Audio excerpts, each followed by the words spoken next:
नमस्कार, घंटी बजाओ में आपका बहुत बहुत स्वागत है। मुझे आप जानते ही हैं, मैं हूं अनुराग मुस्कान। हमारे देश में इस साल हर महीने औसत 8 लोगों की मौत की वजह एक भीड़ बनी है। जी हां, कहते हैं कि भीड़ का दिल होता है, दिमाग नहीं होता। तो क्या भीड़ के दिमाग पर कुछ लोग काबू करके लोकतंत्र में भीड़ तंत्र को पैदा कर देते हैं? यह सवाल क्यों? यह सवाल इसलिए क्योंकि एबीपी न्यूज ने ऑपरेशन अदृश्यम को अंजाम दिया है। एक ऐसा स्टिंग ऑपरेशन जो आज बताएगा कि देश में बढ़ती मॉब लिंचिंग की आग में कौन घी डालने का काम कर रहा है। लेकिन एबीपी न्यूज का यह खुलासा देखने के लिए आपको बस थोड़ा सा इंतजार करना होगा, ज्यादा नहीं। लेकिन उससे पहले आज हम आपको एक गांव ले चलेंगे। इसकी तस्वीर आप अपनी टीवी स्क्रीन पर साइड में देख रहे होंगे। इस गांव की एक खासियत है, यह घर।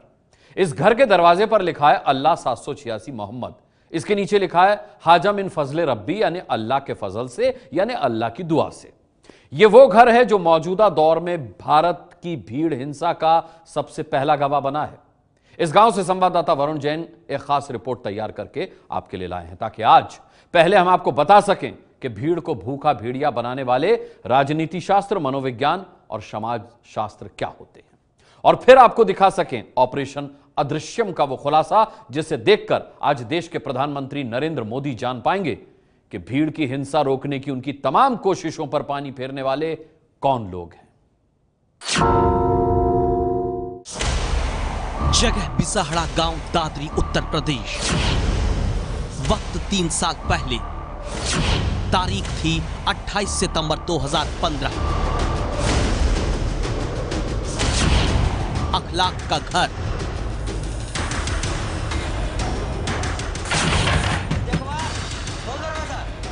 सुनिए, बाहर दरवाजा मत खोलिएगा। 3 साल पहले गोमांस के शक में मौजूदा दौर की पहली भीड़ की हिंसा अखलाक की मौत में देखी गई।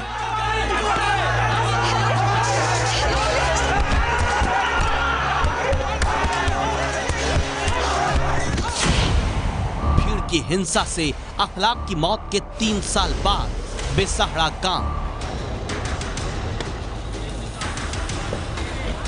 सब मिलजुल कर रह रहे हैं। ऐसे पहले रहते थे, ऐसे अब रह रहे हैं। बहुत तो वो घटना होनी थी, बस होगी। 1 लाख ही चला गया और सब नहीं रह रहे। एकदम कोई अचानक कोई गृह मानो, गांव पे ही गृह मानो। शरारती तत्व कहीं से आ गए, उन्होंने एक उपद्रव करा दिया। भीड़ में हो गया उस टाइम, जो सब अपने पी खा कर हैं। ये राजनीतिक लोगों की चाल थी, वोट बैंक के लिए। 3 साल पहले देश में भीड़ के कातिल बन जाने का गवाह बना उत्तर प्रदेश के दादरी का बिसाहड़ा गांव। 20,000 लोगों की आबादी वाला गांव 3 साल बाद भी अनजान कदमों की आहट सुन चौंक जाता है। लेकिन बिसाहड़ा के लोग कहते हैं कुछ बदला नहीं है। हमें तो कोई बदलाव नहीं है, सब एक साथ रह रहे हैं, कोई दिक्कत नहीं है, कोई भी दिक्कत नहीं है।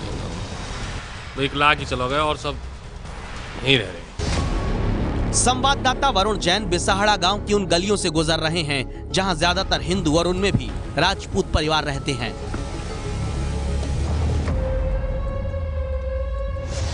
बिसाहड़ा में सिर्फ 35 परिवार मुस्लिमों के हैं।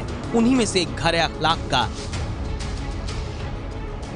जिसके ऊपर लिखा है अल्लाह 786 मोहम्मद, हाजा मिन फजले रब्बी, यानी अल्लाह के फजल से, यानी अल्लाह की दुआ से। लेकिन 3 साल पहले इस तालाबंद हो चुके घर ने जो कुछ देखा है वो पूरे देश के लिए अब चुनौती बन चुका है।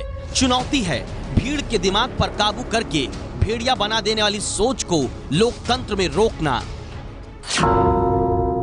बिसाहड़ा के अपने इसी घर में अखलाक कभी अपने परिवार के साथ खुशहाल ज़िंदगी जी रहा था। एक दिन भीड़ ने इस घर पर हमला बोला और अखलाक की पीट कर हत्या कर दी। आप देख सकते हैं अब ये जो घर है वीरान पड़ा हुआ है, खंडर में तब्दील हो चुका है।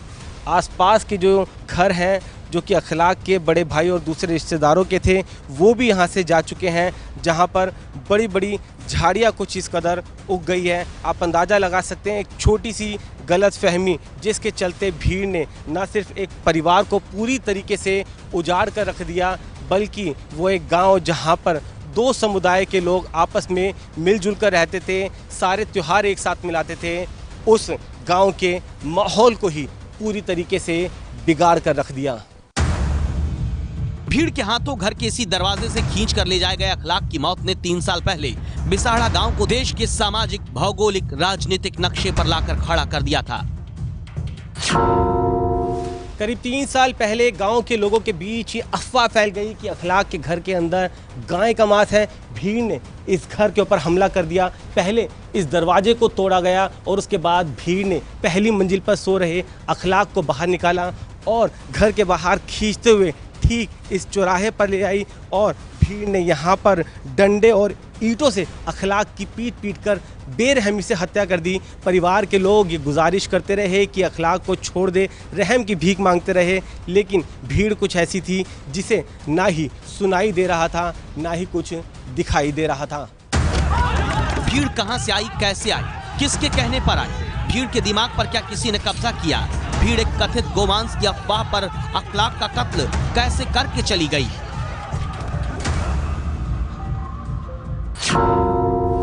एकदम कोई अचानक कोई ग्रह मानो, गांव पे ही ग्रह मानो, या कोई ऐसी कोई पहले से कोई ऐसी स्कीम तो थी नहीं कि भाई ना इस तरीक़ा से इस गांव में हमें ये करना है। ये तो कोई ग्रह या कोई ऐसा लक्ष्य ऐसा होगा कि जिससे जो है ये हादसा होगा। बिसाड़ा सब कुछ सामान्य दिखाते हुए दबी आवाज में अब भी पूछता है, अखलाक को भीड़ ने मारा तो आखिर क्या मिला? अखलाक और उसके रिश्तेदार बिसाड़ा छोड़कर जा चुके हैं। 3 साल बाद भी हत्या का मामला अदालत में चल रहा है। फास्ट ट्रैक कोर्ट में 45 सुनवाइयां हो चुकी हैं। 17 आरोपियों पर अब भी आरोप तय होने बाकी हैं। भीड़ की हिंसा में 17 लोग आरोपी बनाकर जेल भेजे गए। आरोपियों का परिवार कहता है सब कुछ बिखर गया। इस घटना से हमारे तो परिवार की जिंदगी ही बदल गई। हमारे एक तो निर्दोष बेटे को पुलिस ने ज़बरदस्ती बगैर किसी जांच के जेल भेज दिया, जिसमें वो 2 साल जेल काट के आया है, जमानत पाया है। केस अदालत में विचाराधीन है, क्या होगा आगे भगवान मालिक है। लेकिन हमें इस मुकदमे से हम कम 20 वर्ष पीछे चले गए, हमारा विकास सब रुक गया। यह अखलाक हत्याकांड में एक आरोपी विनय कुमार के पिता ओ महेश हैं। वरुण जैन ने पूछा, कातिल भीड़ आखिर कहां से पैदा हुई? शरारती तत्व कहीं से आ गए, उन्होंने एक उपद्रव करा दिया। उपद्रव में उसके साथ मारपीट हो गई। पता नहीं कौन किसने उसको, कोई बाहर के शरारती तत्व थे जो उसकी पिटाई कर गए। पिटाई करके वो तो निकल गए, झेलना गांव को पड़ रहा।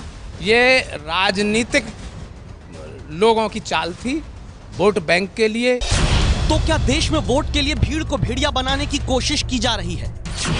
क्या देश में वोट का लहू मुंह में लगने से भीड़ को कातिल बनाने की होड़ चली? भीड़ के दिमाग पर आखिर कैसे कोई काबू कर लेता है?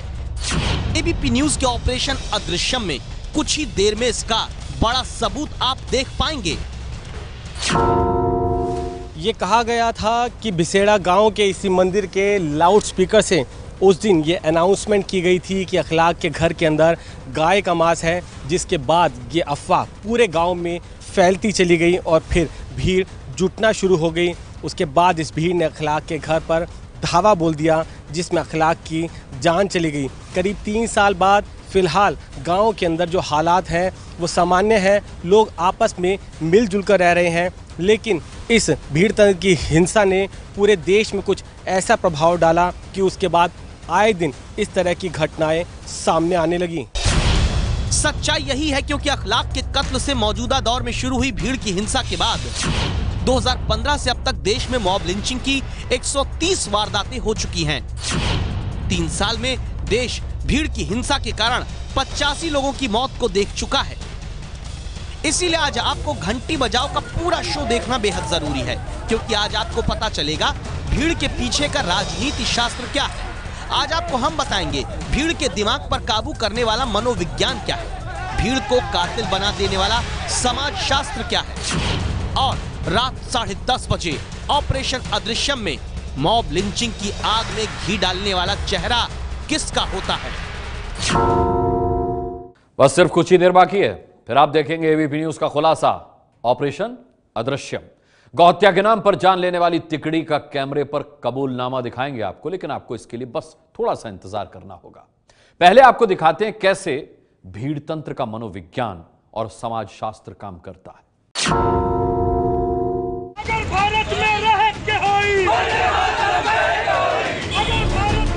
ये भीड़ है जो देश में धर्म, जाति, संप्रदाय या विचारधारा के विरोध के नाम पर हिंसक हो जाती है। एक भीड़ की भेड़िया बन जाने के कारण इस परिवार ने कर्नाटक के बीदर में अपने सॉफ्टवेयर इंजीनियर बेटे को खो दिया था, क्योंकि बच्चा चोरी की अफवाह फैली थी।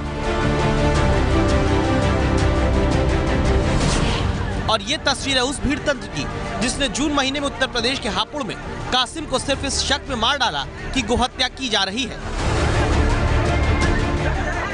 यानी दुनिया का सबसे मजबूत लोकतंत्र होने के लिए गर्व करने वाले भारत में भीड़ आती है और विरोध के नाम पर पीट देती है। भीड़ इकट्ठा होती है, अफवाह के चक्कर में जान ले लेती है। भीड़ मुट्ठियां तान कर आती है, गोहत्या के शक में अपने ही देश के नागरिक को मार देती है। वजह अलग अलग है, लेकिन कातिल है लोकतंत्र में पैदा होता भीड़ तंत्र।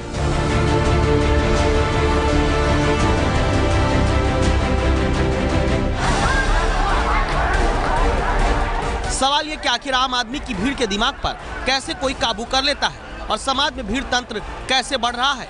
क्या अभी ही बढ़ रहा है? जवाब हमने पूछा सामाजिक मनोवैज्ञानिक प्रोफेसर आदित्य गुप्ता और समाजशास्त्री प्रोफेसर संजय रॉय से। ज़मीन हमारे परिवार से पड़ती है। हम परिवार में जैसे एक बच्चा होता है तो उसको बचपन से सिखाना शुरू करते हैं कि आप ब्राह्मण हो, आप क्षत्रिय हो, आप हिंदू हो, ये मुस्लिम है, या मुस्लिम्स परिवार में ये सिखाया जाता है कि वो हिंदू है, वो अलग है, दूर रहो। कितने हमारे परिवार हैं जो ये कहते हैं कि आप भारतीय हो, आप मनुष्य हो।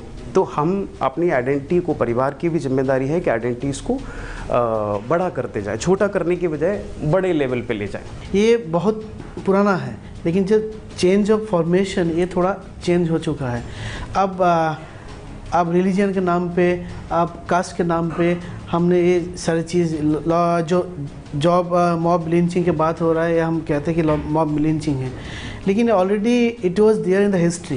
तो अब क्या है, हम इतना इम्पेशेंट हो गया, हम it has become a theory of tribalism, जो कहता है कि किसी को हम टारगेट कर दिया, anybody may be Christian, may be Hindu, may be Muslim, और हम कहते हैं कि ये हमारे खिलाफ कुछ कर रहा है, इसको मारो। यानी जात और धर्म की सोच जो आम लोगों के मन में दबी रहती है, उसे ही भड़काकर भीड़ के दिमाग पर कब्जा किया जाता है। और क्या सियासत इसके पीछे होती है? राजनीतिक दलों से ही घंटी बजाने वाला सवाल हमने सीधे पूछा। लगभग 1700-1800 पॉलिटिकल पार्टीज हो चुकी हैं भारत में, और हर पॉलिटिकल पार्टी चाहती है वो सत्ता। हालांकि सत्ता 2-3-4 को ही मिलता है, लेकिन कोशिश सबकी होती है। तो वो लगातार पहले धर्म के आधार पे, फिर जातीय के आधार पे, भाषा के आधार पे, क्षेत्र के आधार पे, ये जो लगातार एक डिवाइड किया जा रहा है, तो ये सत्ता और पैसा, ये उसका बहुत बड़ा संबंध है इस बढ़ती हुई मॉब लिंचिंग से। कहीं खान पान है, कहीं वेशभूषा है, कहीं आपकी आवाज़ है, कहीं आपकी जुबान है, कत्ल हो जाएंगे आप। क्योंकि भीड़ तंत्र को पता है कि तंत्र पे उसका कब्जा है, तंत्र उसका कुछ नहीं करेगा।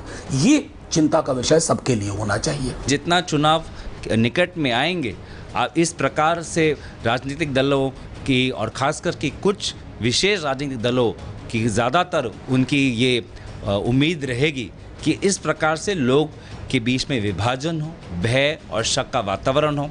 मुझे लगता है कि एक साजिश के तहत ये किया जा रहा है, ताकि एक धार्मिक उन्माद फैले, और वो जो एक वोट लेने का तरीका रहा है वो उस वोटों में कन्वर्ट हो जाए। तो मैं बिल्कुल सहमत हूँ, कहीं ना कहीं वो एक साजिश है। एक दूसरे पर आरोप लगाती ये वो सियासत है जिससे ये बात शीशे की तरह साफ है कि भीड़ तंत्र बनाने के पीछे जिम्मेदार राजनेता और राजनीति है। आज एबीपी न्यूज की राय है, भीड़ की हिंसा को रोकने के लिए केंद्र और राज्य सुप्रीम कोर्ट के निर्देशों का पालन करने के साथ ही जल्द सख्त कानून बनाए। कोई भी राजनेता या कोई भी शख्स अगर भड़काऊ, झूठे बयान, तस्वीर, ट्वीट, वीडियो से भीड़ को हिंसा के लिए भड़काता है तो उसकी पहचान कर कड़े कानून के तहत कार्रवाई हो। आप इस राय से सहमत हैं तो 8422840000 पर मिस्ड कॉल देकर आवाज उठाइए। ये है एबीपी न्यूज, आपको रखे आगे।